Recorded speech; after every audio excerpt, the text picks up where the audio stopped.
VOA Afrique, le monde aujourd'hui. À Washington. Bonsoir à tous, Morgane Guiriec et John Lindon en votre compagnie. Bienvenue à cette édition du mercredi 2 mars 2016. Au sommaire ce soir. Crise burundaise, l'Afrique de l'Est a nommé un facilitateur. Il s'agit de l'ancien président tanzanien Benjamin Mkapa. La République centrafricaine.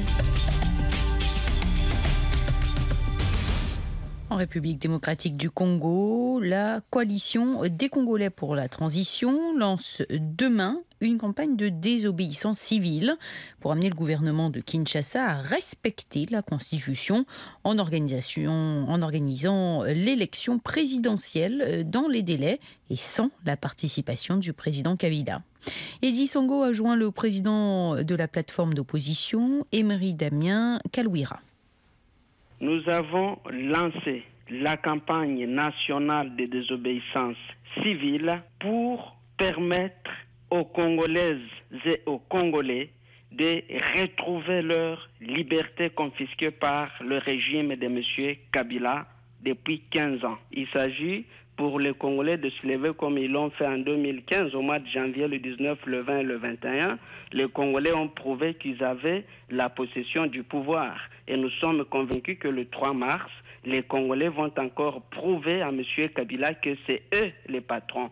C'est le peuple congolais qui est le propriétaire du pouvoir, pas les politiques. Que comptez-vous faire exactement? Les Congolais mobilisés aux côtés des autres forces vives de la République, aux côtés de la coalition des Congolais pour la transition, vont s'illustrer par des actes de désobéissance en émettant toutes sortes de bruits, toutes sortes de désordres.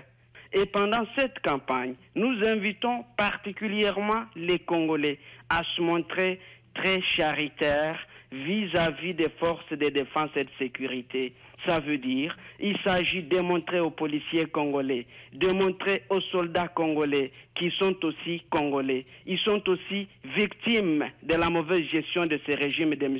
Kabila. La communauté internationale, l'Union africaine notamment, mais aussi les Nations unies encouragent les Congolais à aller au dialogue. M. Ban Ki-moon, qui a fait une tournée récemment au Congo, a rencontré les politiques aussi pour les encourager au dialogue.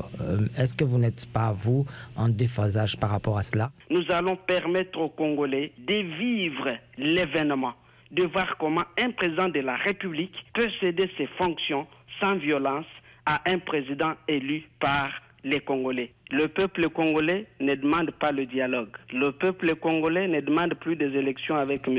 Kabila. Emery Damien Kalouira, président de la coalition pour la transition.